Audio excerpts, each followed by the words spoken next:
থানকুনি পাতার আজকে ২টি রেসিপি হবে। হ্যালো এভরিওয়ান, আসসালামু আলাইকুম। সবাই কেমন আছেন?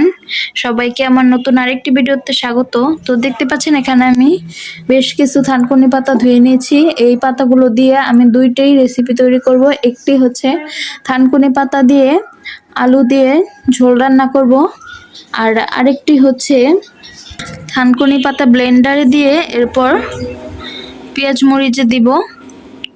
তো পুরো ভিডিওটা দেখতে থাকুন। আজকে অনেকদিন পরে রান্নার ভিডিও নিয়ে আসলাম, লং ভিডিও নিয়ে। তো থানকুনি পাতা কিন্তু গ্রাম ছাড়া শহরে বেশি একটা পাওয়া যায় না, ওইভাবে পাওয়া গেলেও কিনে খেতে হয়। এগুলো কিন্তু আমরা কিনে আনিনি, চকের পাশ থেকে তুলে এনেছি।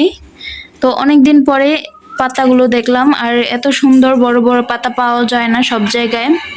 তো এখানে কিন্তু বেশ কয়েকখানি পাতা আছে, এগুলো আমি কিছুটা এখন রেখে দিব আলু দিয়ে রান্না করার জন্য, আর কিছুটা আমি ব্লেন্ডার নিয়েছি, ব্লেন্ডারে পেস্ট করে নেব। তো দেখতে থাকুন ২টি রেসিপি, একটি ভিডিওর মধ্যে আমি ২টি রেসিপি দেখতে থাকুন। তো আলু দিয়ে ঝোল রান্নার জন্য এগুলো রেখে দিলাম, আর এদিকে এই পাতাগুলো নিয়ে নিয়েছি ব্লেন্ড করে ভাজা ভাজা করে নেওয়ার জন্য। তো এখন পাতাগুলো আমি ব্লেন্ড করে নেব। এদিকে পাতাগুলো ব্লেন্ডার করা শেষ। আমি যতটুকু নিয়েছিলাম মানে একেবারে অল্প হয়ে গিয়েছিল। দেখা যাক কি হয়, লাস্ট পর্যন্ত রেসিপি দেখতে থাকুন। এই রেসিপিটা ফার্স্ট টাইম করতেছি, জানি না কেমন হবে। এই পেঁয়াজ, কাঁচামরিচ এবং অল্প একটু রসুন কুচি করে নিয়েছি, আর আলুগুলো এখানে কেটে নিয়েছি। আর এদিকে হচ্ছে থানকুনি পাতা, চুলায় কড়াই দিয়ে দিয়েছি। এখন তেল এবং পেঁয়াজ কুচি, মরিচ কুচি দিয়ে দিব, দিয়ে ভাজা ভাজা করে নেব। এটা আমি আলু দিয়ে থানকুনি পাতা ঝোল রান্নাটা আগে শেষ করব।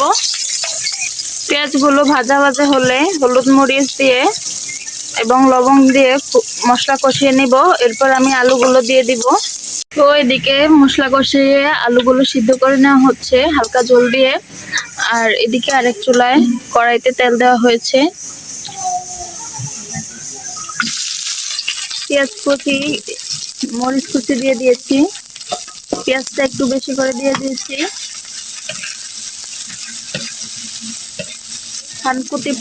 থানকুনি পাতার পেস্টটা ভাজা ভাজা করার জন্য।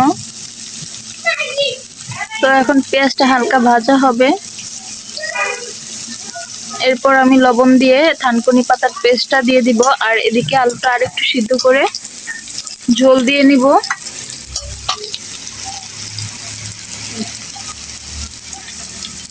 তো এখন থানকুনি পাতাগুলো দিয়ে দিব, এরপরে ঝোল দিব।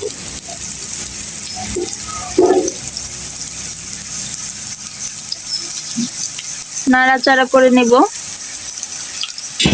আর এদিকে কিন্তু আরেক চুলায় ভাজা হচ্ছে।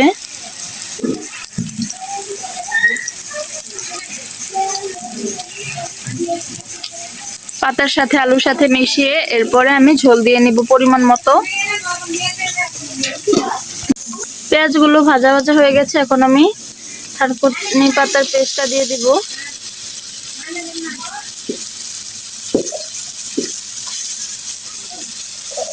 এখন আমি এটা ভাজা ভাজা করে নেব। থানকুনি পাতা ভর্তাও কিন্তু খেতে অনেক ভালো লাগে। তো জানি না এটা কেমন হবে।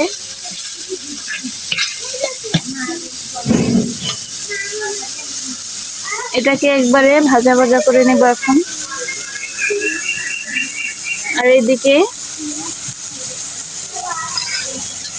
পরিমাণ মতো ঝোল দিয়ে নিয়েছি। এখন পাতাটা সিদ্ধ হয়ে ঝোলটা একটু কমে আসলে নামিয়ে নেব চুলা থেকে।